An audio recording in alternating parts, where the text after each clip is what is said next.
이번 추석에 제가 그 시골에 갔다 왔다고 말씀을 드렸는데 더워서 매우 힘들었습니다. 추석 전날 너무 더워서 거실 에어컨을 켰는데 얘가 시원한 바람이 안 나오는 것이죠. 그래서 급하게 부여온 대로 선풍기를 사러 갔습니다. 근데 웬일입니까? 하이마트, LG, 삼성, 가전제품 판매점에는 선풍기가 남아있지 않았습니다. 어떤 판매점은 오늘 하루 50대가 팔렸다는 올여름은 전국적으로 열대야가 기승을 부린 한 해였다는 것이죠.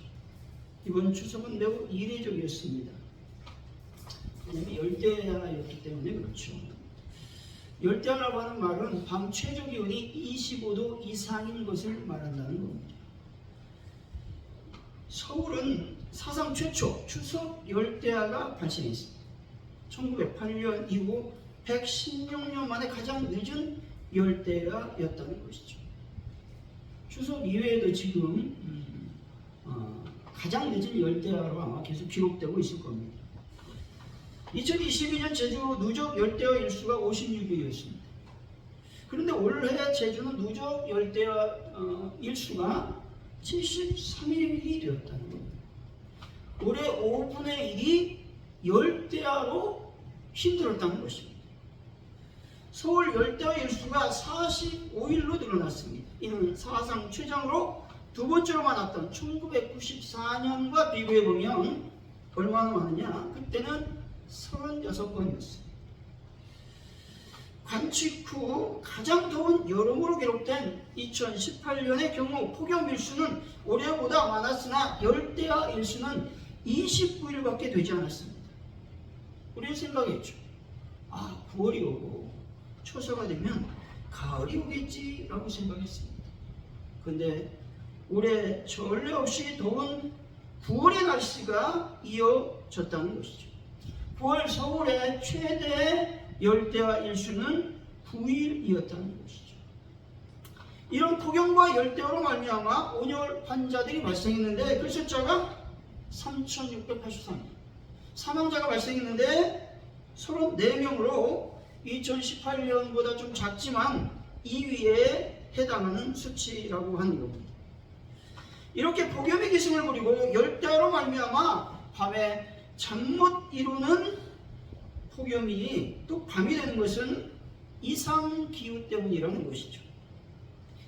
이 이상기후는 2020년 가을에 시작해서 2022년 말까지 3년간 계속되었습니다. 작년에도 계속되었다는 것이죠. 이렇게 더운 날씨는 어떤 현상을 일으키느냐? 라니냐와 엘니뇨 현상을 일으킨다는 것이죠. 그럼 라니냐는 뭐냐? 이 말은 태평양 적도 지역의 동쪽 바닷물 온도가 정상시보다 낮아지는 현상을 말합니다. 엘니뇨라고 하는 말은 중동부 태평양의 해수면 온도가 비정상적으로 상승하는 현상을 말한다는 것이죠. 왜 이런 현상이 이상기후를 만들어내느냐? 해수면 온도가 변하면 어떤 일이 발생하죠? 바람이 분다는 거예요. 바람이 불어서 어떻게 해요? 이 더운 공기를 우리 쪽으로 계속 몰아낸다는 겁니다. 그리고 이런 이상기후는 가뭄, 고온, 홍수 이런 이상기후 현상을 일으키게 된다는 거예요. 어쪽 지역은 폭염으로, 어느 지역은 여러분 어떻게 가뭄으로, 홍수로 이런 뉴스를 본 적이 많이 있을 것입니다. 그런데 문제는 라니냐가 내년 여름까지 계속된다면 내년 여름이 올해보다 더 심각하게 더울 것이라고 하는 가능성을 얘기하고 있다는 것이죠. 올해보다 덥다는 거예요. 이런 현상이 기후만의 문제이겠느냐 하는 것입니다. 우리 인생과 삶 가운데 일어난다는 겁니다. 그래서 복음성과 날마다 숨쉬는 순간마다 라고 하는 그 가사에 이런 구절이 있죠. 날마다 숨쉬는 순간마다 내 앞에 어려운 일 보내 라는 가사가 있습니다. 인생을 살다 보면 좋은 일만 일어나지 않는다는 것이죠. 고통의 순간이 있고 아픔의 순간이 있고 고뇌의 순간이 일어난다라는 겁니다. 이런 날들을 우리 신앙적인 측면에서 적용해 보면 신앙의 폭염에 또 신앙의 열대야 시기라고 해도 과언이 아니라는 것이죠. 이런 폭염과 열대가 있을 때 에어컨이 있으면 다행인데 잘 돌아가는 에어컨이 어떻게 됩니까? 고장이 나는 거예요. 차선치레인 선풍기를 구입하려고 해도 품절되는 사태가 발생하는 일이 일어난다라는 것입니다. 이럴 때 우리가 해야 되는 일은 무엇입니까? 선풍기를 사러 가야 되겠습니까? 그 이전에 우리는 누구에게로? 예수 그리스도에게로 돌아가야 하는 것이죠. 하나님께 다시 엎드리는 놀라운 신앙의 자세를 취해야 된다는 것입니다. 사랑하는 성도 여러분, 인생의 폭염, 신앙의 열대로 말미암아 극심한 고통이 찾아올 때 하나님을 더 의지하시고 예수 그리스도 안에 머무는 분들이 되시기를 예수 이름으로 간절히 축원드립니다. 오늘 말씀은 고난에 대한 성도의 대처에 대해서 말씀하고 있죠. 본문은 고난 중의 기도 및 기도했을 때 하나님의 역사에 대해서 말씀하고 있습니다. 야고보는 먼저 고난당한 자들에게 기도할 것을 권면하고 있는 것입니다. 그런 후에 특별한 문제의 하나인 질병에 걸린 자에 대해서 성도들이 어떻게 삶을 살아가야 될지 말씀해 주고 있습니다. 이때 성도들은 합심 기도를 통해서 그 모든 어려움을 극복해야 된다고 말씀하고 있는 것이죠. 또한 엘리야의 기도를 예로 들어 성도 간의 간절히 기도는 반드시 응답받게 된다라고 하는 것들을 우리들에게 말씀해 주시고 있습니다. 오늘 말씀을 통해서 인생의 폭염이라는 제목으로 인생의 폭염은 무엇이고 어떻게 하면 인생의 폭염의 시기를 슬기롭게 극복할 수 있는지 하나님의 은혜를 나누도록 하겠습니다. 오늘 본문에서 말하는 인생의 폭염은 고난이라고 말씀하죠. 13절의 정말 봅니다. 시작. 너희 중에 고난 당하는 자 있느냐? 그는 기도할 것이요 즐거워하는 자가 있느냐? 그는 찬송할지니라. 아멘. 인생은요 낮과 밤이 교체가 됩니다. 사막의 길을 갈 때도 있고 오아시스를 만날 때도 있다는 말입니다. 다시 말해 우리들의 삶 가운데 고난과 슬픔을 당할 때도 있고 형통한 가운데 기쁨을 누리는 때도 있다라고 말씀하고 있는 것입니다. 인생에 나타난 현상에 대해서 어떻게 우리가 대처해야 되는지에 대해서 말씀하고 있는데 각각 다르다는 겁니다. 근데 여기서 요점은 뭐냐? 뭐라고 합니까? 고난당할 때 기도하고 즐거워할 때 찬송하라고 말씀하죠. 핵심이 뭐예요? 하나님께 초점을 하는 거예요. 즐거운 일이 일어나면 여러분 뭐에 집중합니까? 나의 감정에 집중해요. 하나님을 잊어버립니다. 감사하지 않고 찬송하지 않는다는 것이죠. 어려움 나올 때 우리 절망하죠. 그러나 여러분 뭐에 집중해야 된다? 우리 인생의 모든 어려움과 즐거운 일이 일어나실 때에 반드시 하나님께만 집중하여 살아가려고 말씀하는 것이죠. 우리 인생의 행복은 평범한 것에 있음을 우리는 누누이 알고 있습니다. 프랑스 철학자 라 로시푸코라고 하는 사람은 이렇게 말했습니다.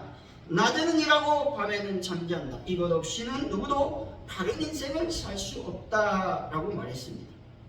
낮에는 일하고 밤에 잠자는 것은 인간이 누릴 수 있는 가장 평범한 일상이라는 겁니다. 그런데 이 평범한 일상이 이루어지지 않는 때가 요즘 우리가 살고 있는 시대라고 하는 겁니다. 낮에 일하지 못하고 놀고 있는 사람들이 늘어나고 있다는 것이죠. 청년들이 낮에 일해야 되는데 일하지 않습니다. 일자리가 없습니다. 취업이 되지 않고 놀고 있다는 것이죠. 이런 상황이 계속되면 청년들은 어디에 빠지냐? 운동형의 삶의 패턴으로 바뀌게 된다라고 성경은 말씀하죠. 우리에게 말하고 있죠.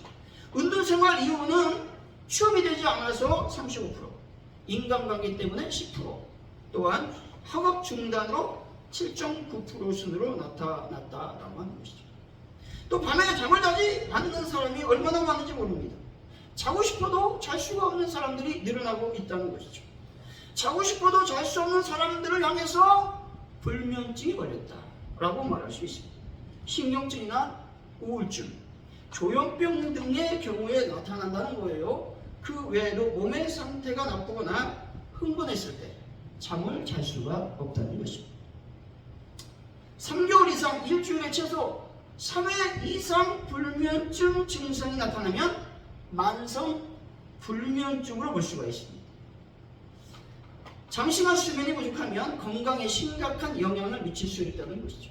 불면증일 때 나타나는 신체 증상을 말하면 먼저 당뇨병에 걸릴 확률이 높다는 것이죠. 하룻밤에 5시간 이하로 자는 성인들은 7, 8시간을 자는 사람들보다 당뇨병에 걸릴 위험이 2.5배 높다는 것이죠. 극심한 피로감에 시달리게 된다는 것이죠. 짜증나고 우울해지며 스트레스가 쌓이게 된다는 것이죠. 불면증 증상이 계속되면 심장병 위험이 증가됩니다. 면역력이 약해지고 사고 위험이 커지게 되는 것이죠. 왜냐하면 수면 부족으로 인해서 피로와 집중력의 문제가 발생하기 때문에 그렇다는 것이죠. 평범한 일상이 얼마나 하나님의 은혜인지 알 수 있는 것입니다. 그래서 성경이 이렇게 말씀하죠. 기쁨과 감사 그리고 기도할 것을 성경은 말씀하고 있습니다. 데살로니가전서 5장 16, 18절이죠. 항상 기뻐하라. 쉬지 말고 기도하라. 범사에 감사. 이는 그리스도 예수 안에서 너희를 위하여 하신 하나님의 뜻이니라. 아멘. 말씀합니다. 하나님의 뜻은 어디에 있습니까? 여러분 늘 기도하고 있잖아요. 근데 성경은 분명하게 말씀하고 있습니다. 하나님의 뜻은 명확합니다. 기뻐하라, 기도하라, 감사하라고 말씀하고 있는 것이죠. 이것이 하나님의 뜻이라는 것이죠. 오늘도 자고 일어나게 하시며 아침밥을 먹고 숨을 쉴 수 있는 것이 은혜인 것입니다. 이것에 대해서 감사하는 분들이 되시기 바랍니다. 여러분 이렇게 예배할 수 있는 건강을 주시니 감사하고 기뻐해야 되는 것입니다. 하나님의 뜻이 먼 곳에 있지 않다는 거예요. 하나님의 뜻은 여러분의 입과 혀에 있음을 깨달으시기 바랍니다. 기쁨과 감사가 하나님의 뜻이라고 말씀하고 있기 때문에 원망과 불평, 불만은 누구의 뜻입니까? 사단의 뜻이라고 말씀하고 있는 겁니다. 고난을 당하면 사람은 대부분 불행 그 자체만을 놓고 탄식할 줄만 알고 하나님을 찾지 않는다는 것입니다. 욥기서 35장 10절이죠. 나를 지으신 하나님은 어디 계시냐고 하며 밤에 노래를 주시는 자가 어디 계시냐고 말하는 자가 없구나 말씀합니다. 불행이 찾아오고 고난이 닥치면 사람들은 하나님을 찾기보다 어떻게 살고 있다? 원망하고 탄식하고 절망하고 자포자기한다라는 겁니다. 따라서 인간의 불행은 더 불행하게 된다는 거예요. 그리고 인간의 슬픔은 더 슬퍼지며 인간의 비참한 모습은 더 처참하게 보인다라는 것이죠. 인생의 밤이 찾아올 때 하나님을 찾으시기 바랍니다. 인생의 폭염이 찾아오면 여러분 하나님을 구하는 분들이 되시기 바랍니다. 여러분 인생의 밤, 인생의 폭염인 고난이 닥칠 때 하나님을 찾고 하나님만을 갈망하시기 바랍니다. 오늘 본문에서 고난의 종류에 대해서 말씀하고 있는데 그것은 질병의 고난이라고 말하고 있습니다. 14절 이점을 읽어봅니다. 시작.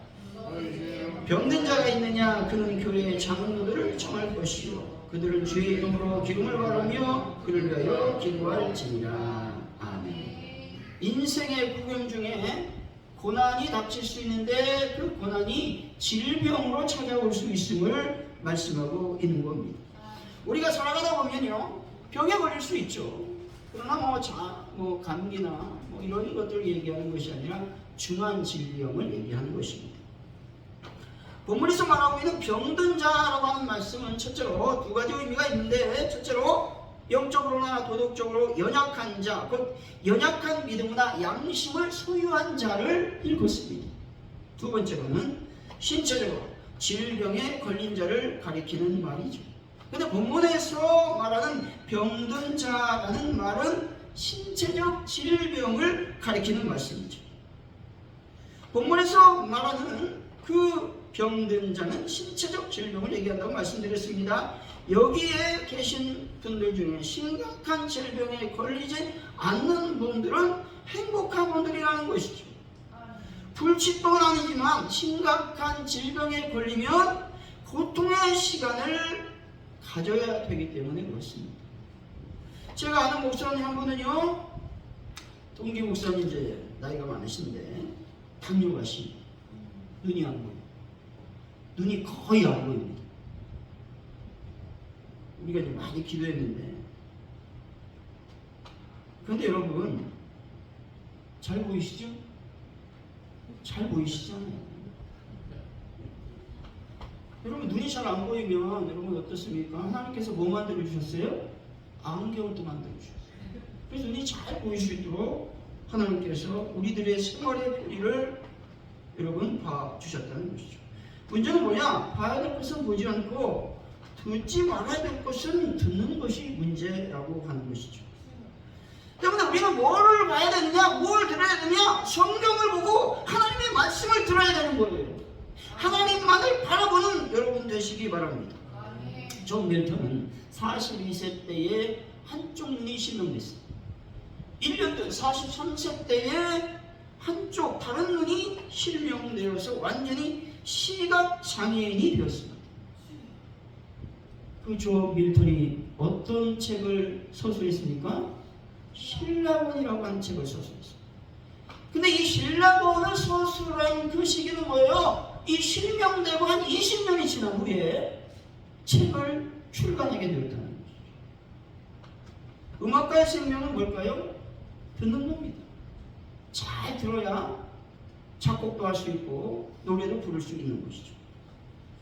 하지만 베토벤은 1796년경 점차 청력을 잃어가고 있었습니다. 1812년까지 그럭저럭 사람들이 말이나 음악을 들을 수는 있었습니다. 완전하지 않은 청력으로 베토벤은 1803년 교향곡 3번 영웅을, 1807년에서 8년 교향곡 5번 운명을, 1808년 교향곡 6번 전원교향곡을 작곡했다는 것이죠.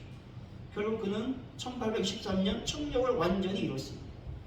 그럼에도 불구하고 베토벤은 교향곡 9번 D단조 합창을 몇 년도에? 1824년에 작곡했다는 거예요. 귀가 안 들리고 10년 이후에 베토벤이 피아노 소리를 너무 듣고 싶었어요. 조금이라도 감지하기 위해서 피아노 공명판에 막대기를 대고 입에 물고 그 진동을 턱으로 느끼려고 그런 시도를 했다는 것이죠. 여러분, 어떤 고난이 와도 인생과 신앙을 포기하지 않는 분들이 되시기 바랍니다. 전도서 7장 14절이죠. 흉통한 날에는 기뻐하고 공고한 날에는 되돌아가라. 이 두 가지를 하나님이 병행하게 하사 사람이 그 장래를 능히 헤아려 알지 못하게 하셨느니라 말씀합니다. 여기서 공고한 날이라고 하는 말은 무슨 말이니? 역경의 날, 고통의 날, 시련의 날, 어두운 때, 환난의 때, 슬픔의 때, 괴로움의 때를 가리키는 말이죠. 이런 공고한 날이 오면 어떻게 해요? 되돌아보라 말씀하죠. 하나님의 뜻은 어디에 있는지, 이 공고한 것들의 원인이 어디에 있는지, 무엇인지, 그리고 자신의 삶을 돌아보고 정결하게 하는 시간을 가지라라고 하는 말씀인 것이죠. 자체 사람들은 공고한 일을 당할 때에 극단적 선택을 하게 된다는 거죠. 부정적인 생각이 들어오게 된다는 거죠. 못된 생각이 들어와서 어떻게 해요? 죽고 싶은 생각이 들게 된다는 것이죠. 수많은 사람들이 수많은 고난인 질병으로 고통을 당하고 있습니다. 하지만 하나님을 의지하고 하나님을 바라보는 자에게 하나님은 반드시 은혜를 베풀어 주실 줄로 믿습니다. 사랑하는 성도 여러분, 죽음과 같고 거의 불치병과 같은 질병이 찾아왔을 때 인생을 포기하지 말고 하나님만 바라보고 갈망함으로써 하나님의 치유하심을 경험하는 분들이 다 되시기를 예수의 이름으로 간절히 축원드립니다. 그렇다면 인생의 복임인 질병을 당했을 때 어떻게 이 고난을 이겨낼 수 있을까요? 그것은 기도하라는 것입니다. 13절이죠. 다시 한번 읽어봅니다. 시작. 너희 중에 고난 당하는 자가 있느냐 그는 기도할 것이요 즐거워하는 자가 있느냐 그는 찬송할지니라. 아멘. 고난 당할 때 슬기로운 신앙 대처법은 바로 기도하는 것입니다. 여기서 기도한다라는 말은 한번 기도하고 그만두는 이례적 기도가 아니라 끊임없이 계속적으로 기도하라고 하는 말씀이죠. 예레미야는 29장 12절 너희가 내게 부르짖으며 내게 와서 기도하면 내가 너희의 기도를 들을 것이요 말씀합니다. 기도 응답의 비결이 뭘까요? 기도하는 것입니다. 하나님께 나가 하나님께 기도하며 부르짖으면 반드시 하나님께서 응답해 주실 줄로 믿습니다. 예레미야 33장 3절입니다. 너는 내게 부르짖으라 내가 내게 응답하겠고 내가 알지 못하는 크고 비밀한 일을 내게 보이리라 말씀합니다. 하나님께서는 당신께 부르짖으라고 명령하셨습니다. 명령한 이유는 다른 것이 아니라 응답해 주시겠다는 것입니다. 고린도서 4장 2절이죠. 기도를 항상 힘쓰며 기도에 감사함으로 깨어 있으라 말씀합니다. 우리가 힘쓰고 애를 써야 되는 영성활동이 무엇이다? 기도하는 것입니다. 감사함으로 깨어 기도하라고 말씀하죠. 개인적으로 기도하라는 겁니다. 뿐만 아니라 중보 기도도 하라고 말씀하고 있죠. 16절이 좀 읽어봅니다. 시작. 그러므로 너희 죄를 고백하며 병 낫기를 위하여 서로 기도하라. 의인의 강력한 역사함이 크니라. 아멘. 서로 죄를 고백하는 것이 중요하죠. 서로 죄를 고백하고 서로 기도하라고 말씀하고 있죠. 서로라고 하는 말은 상호간의 관계를 나타낸 것으로서 죄의 고백이나 치유를 위한 기도가 상호간의 관계성에서 이루어져야 된다라고 말씀하고 있는 것입니다. 14절이죠. 다시 한번 읽어봅니다. 시작.